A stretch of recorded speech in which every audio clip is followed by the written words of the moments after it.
अहिले बालेनको मुर्दाबाद भन्ने क्रान्तिकारी साथी तपाईकै छेउमा बसेको मित्र गृहमन्त्री हुँदै गर्दा 6 जना मान्छेको हत्या भएको थियो बालेनको मुर्दाबाद भन्नेले।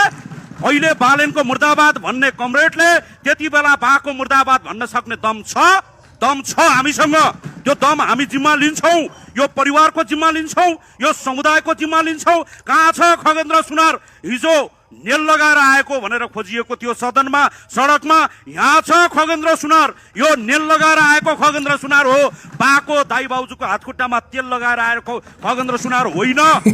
यतिको त यी भ्रष्टाचारीहरूलाई दिनै पर्छ त। अनि यी भ्रष्टाचारीहरूको लैलैमा लाएर अर्को साना पनि भ्रष्टाचारी, यिनीहरूका भाइहरू पनि भ्रष्टाचारी भइसक्यो कि त्यो माटो पार्टी र त्यो हलो पार्टी, यिनीहरूका भाइहरू हुन् नि त यी भ्रष्टाचारी। यत्रो वर्षदेखि देश लुट्दा टङ्गिन टाट बनाउँदाखेरि पनि यी माटेर त्यो हलेहरू नबोल्ने, अनि अहिले आएर त्यो 2 महिना भएको सरकारलाई राजीनामा दे, यस्तो गरो त्यस्तो गरो उस्तो गरो, तेरीमा गदा हो। मलाई उहाँ चाहिँ मनपर्छ के। गुड